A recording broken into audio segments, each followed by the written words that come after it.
નમસ્કાર મિત્રો, એજ્યુકેશન જીબીમાં તમારું સ્વાગત છે.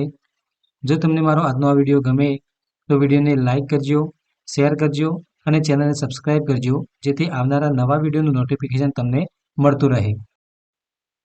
તો ચાલો જોઈએ ધોરણ 3 સ્વાધ્યાય પોથી ભાગ 4 એમાં ગણિત વિષયના એકમ નંબર 13 સ્માર્ટ ચાર્ટ. તો અહીંયા પ્રશ્ન 1 છે કે યોગ્ય વિકલ્પ પસંદ કરી ચોરસમાં ખરાની નિશાની કરો.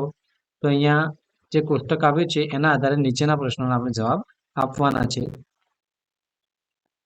પછી પ્રશ્ન 2 છે કે કોષ્ટક પરથી યોગ્ય વિકલ્પ પસંદ કરી ચોરસમાં ખરાની નિશાની કરો. એ પણ આપણે અહીંયા કરવાની છે. પ્રશ્ન 3 છે કે પ્રાણી સંગ્રહાલયમાં આવેલા જુદા જુદા પ્રાણીઓની સંખ્યા દર્શાવતા કોષ્ટકને આધારે જવાબ આપો. તો અહીંયા જે કોષ્ટક છે એના આધારે આપણે અહીંયા નીચેના જવાબ આપેલા છે.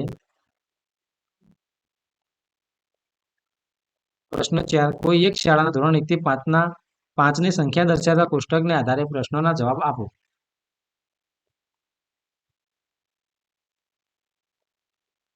પ્રશ્ન 5 છે કે 5મી જૂન વિશ્વ પર્યાવરણ દિન નિમિત્તે થયેલ વૃક્ષારોપણ ના આધારે પ્રશ્નોના જવાબ આપો. તો અહીંયા એના આધારે પ્રશ્નોના જવાબ આપણે અહીંયા લખેલા છે.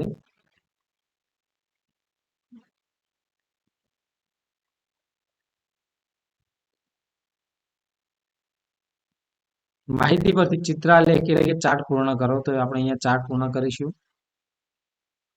અહીંયા બુધવાર છે એટલે અહીંયા કોઈ નહીં આવે.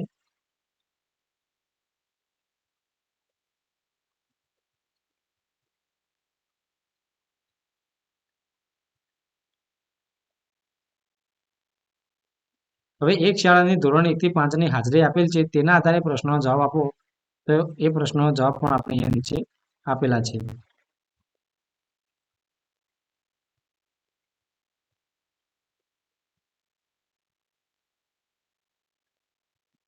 આપેલા રોબોટનું ચિત્ર જુઓ અને કોષ્ટક પૂર્ણ કરો. તો અહીંયા આકાર અને સામે એની સંખ્યા લખવાની છે કે રોબોટની અંદર કેટલા વર્તુળ છે, કેટલા ત્રિકોણ છે, કેટલા લંબચોરસ છે અને કેટલા ચોરસ છે, એ સંખ્યા આપણે અહીંયા લખવાની છે.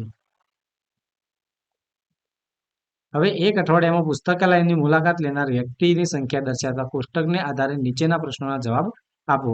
તો આપણે અહીંયા પ્રશ્નોના જવાબ આપેલા છે.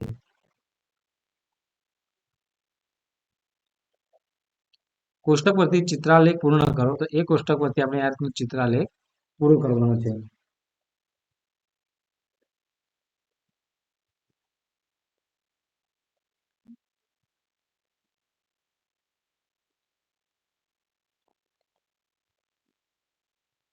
જો મિત્રો તમને મારો આજનો આ વિડીયો ગમ્યો હોય તો વિડીયોને લાઇક કરજો, શેર કરજો અને ચેનલને સબસ્ક્રાઇબ કરજો, જેથી આવનારા નવા વિડીયોનું નોટિફિકેશન તરત જ તમને મળતું રહે.